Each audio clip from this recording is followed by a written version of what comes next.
Something else I've been hearing, Dr. Peterson, a lot of young men have been sharing with me, and I'm not sure how much you've heard of it or experienced it. They've been sharing that, that they feel as though the average woman has no desire for the average male, and that because of things like social media, online dating, things along those lines, as well as just some of the female empowerment, where a lot of women have this is what they say, an elevated sense of self, that now they feel like they're above a lot of these average males, which also contributes to a disparity between young adults being able to connect and form meaningful relationships. Yeah, well, women are more picky in their mate choices than men, especially sexually. That's the case in every culture. And it's not surprising, because women have more at stake sexually than men do, per episode, because men don't get pregnant, obviously. And so that female pickiness that's the case. That's definitely true. Whether it's worse now or not, I doubt if it is. I would say to young men who are irritated at women is, if you're irritated at women, as a class of creature, there's something wrong with you, because they're right. You're wrong. They're right to not pick you. If they're not picking you, it's because they're right. Wow. Now, that might get, I know that's a terrible thing to say, and I know perfectly well, it wasn't like I was particularly successful with girls when I was young. So I know what that rejection is like. I know what that fear is like. I don't know it as well as some men know it, because I wasn't rejected outright. But what you have to understand is that, what do you expect from women? If you got pregnant because you had sex, you'd be pretty damn choosy too. So, clue in a bit. And then, well, don't they find you attractive? Well, maybe you're not. Like, have you paid attention to how you dress? Do you have a plan? Are you as educated as you could be? Are you a liar? Are you a rabid pornography user? Because maybe that's undermining your motivation to seek out a woman and grow yourself up. It's like, if you're rejected constantly and you're out there really trying, because that's another thing to ask yourself, is, well, how many women have you actually asked out? And are you so sure that you're not picking women who will certainly reject you because you're trying to bat out of your league? Because you might be. So, and I'm speaking about this as a clinician too, because I had plenty of men in my practice who were, radically unsuccessful with women. I had one man in particular.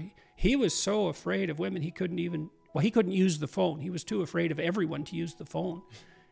And he had been bullied like mad, and he had his problems. So I know what this is like, but pornography is a big problem. It's a big problem. It's a real curse, that pornography, in my opinion, because it's an easy out. And so we don't know what the consequences of that are. We're starting to understand some of them. But if you were better, you'd be more successful with women. Yeah. So you have to have that in your mind. And you cannot be angry at women. It's stupid. Women, it's like women being angry at men. It's a sign of psychological trouble, that. So you feel as though, Dr. Peterson, is that, for the men who are complaining about the standards of women today and it being elevated, that it's not so much a focus of pointing the finger at them not choosing them, but more so looking in the mirror and asking themselves what can they do to improve themselves to be so desirable, instead of focusing simply in on the inability of what you're going through today. Be a little stronger, dress a little better, speak a little more clearly, aim a little higher, and practice that, and that'll work. Now, I know that that's more difficult for some people than others, because some people bear incredibly difficult developmental burdens, and I'm not saying that this is easy, but I'm saying that it's a useful reaction. Like, what else are you going to do? What else are you going to do? Complain about women? I've seen that in men. I went out with a group of men who were having trouble with their wives, and they'd gone off to this couples retreat, and it was mostly rubbish, although they were trying a bit to get their lives together. And I spent a whole day with them. There were 3 of them, And one of them was a guy that I'd known for quite a while, and every single word he said was a lie. And all these three did the whole day was complain about their wives. And I thought, what the hell's wrong with you guys? Like, you picked them. They're these women you picked, you know, and maybe they have their flaws, but they're your wives. And that's how you talk about them? And you think they're the problem? You're so dumb that you don't even know that you shouldn't badmouth your wife. Just because she's your wife. Like when Tammy and I got married, we had a discussion about that. It's like, she has her flaws and I have my flaws, but I'm her husband and she's my wife. And there's a certain respect that goes along with that category, if you have any sense. And so that's an extension of the same thing. You know, it's best to look to yourself. Now and then you can, you know, things have gone rotten in society and you have to bear your responsibility. You have to address that at a social level and a communal level. But fundamentally, it's like, and you do so much less harm if you look to yourself first as the problem. But then believe me, you're plenty of problem for you. You're all the problem you need for you. That's for sure. So what would you say, Dr. Peterson, to the young men who are pushing back on this idea, and the young men who say, like, you know, traditionally speaking, there was a sort of mating where if you were a guy and you're a middle class, you can get a middle class partner. You're a guy making $40,000 a year, you can get a certain level of partner. That in some communities, in some environments, you know, because of, you know, degrees or things like that, if you're a guy, you know, making $50,000 a year or $60,000 a year and you're doing relatively well, that the women in your cohort who are similar partners to you may not desire you. Instead of wanting a partner making 60, want a partner making 80. So what would you say to those guys? Mostly I'd say that was an excuse. But I wouldn't go farther than that because, you know, I don't know how to answer those questions in some ways at a collective level, which is why I focus on the individual. If someone came to me and told me that, the first thing I would do is listen to them for like 10 sessions.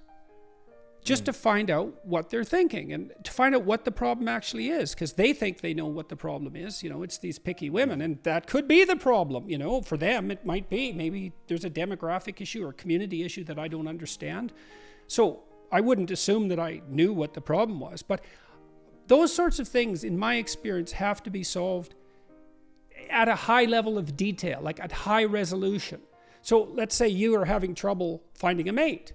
You know, and you think, well, I'm reasonably symmetrical. I'm in decent physical condition. I'm young. I have a decent salary.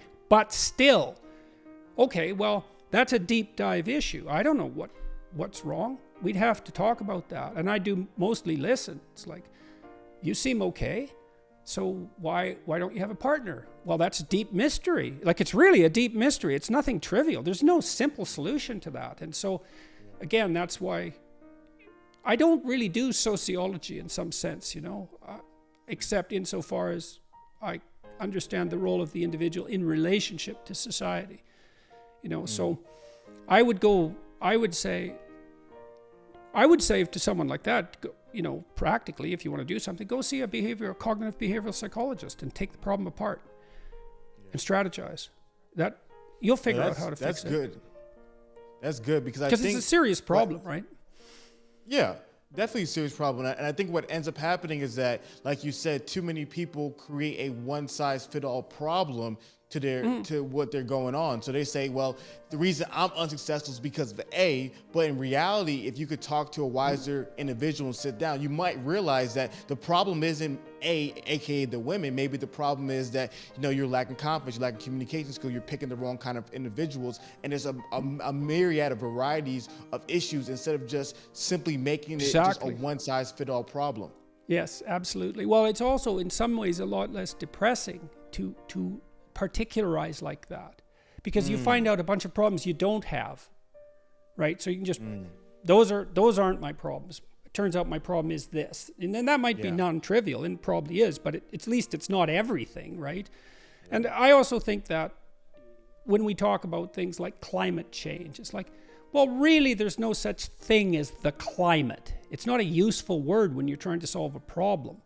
And what do you mean by change exactly? Like These are really low resolution concepts, and all the solutions are high resolution. And it requires particularized expertise to solve some genuine, actionable problem. You have to decompose the problem. And then you have to be satisfied with addressing some micro element of it. There's no fixing climate change. That conceptually, it's just an indication of unsophisticated thinking. That's all it is. And then there's an insistence. Well, climate change is real. Well, what do you mean by real? What do you mean by change? What do you mean by climate? How much do you know about climate? And I'm just picking on that because it's a real overgeneralization. It's not helpful. Yeah. And when you talk to real experts, powerful. They've particularized. So I'll give you an example. Glenn Schellenberger, I hope I got that right. I just talked to him. He wrote this book recently called Apocalypse Never. And he was a climate activist, an eco-activist for a long time. But you know, he kept delving into things and particularizing them, and then he wrote this book. And one of the things he said was, he talked to an MIT scientist who said, if you want to knock carbon dioxide emissions down, the best thing to do would be to work to help India burn more coal. It's like, who would guess that except a particularized expert? And the reason for that is that it's better than wood. And it's a pathway on the way to natural gas and perhaps nuclear.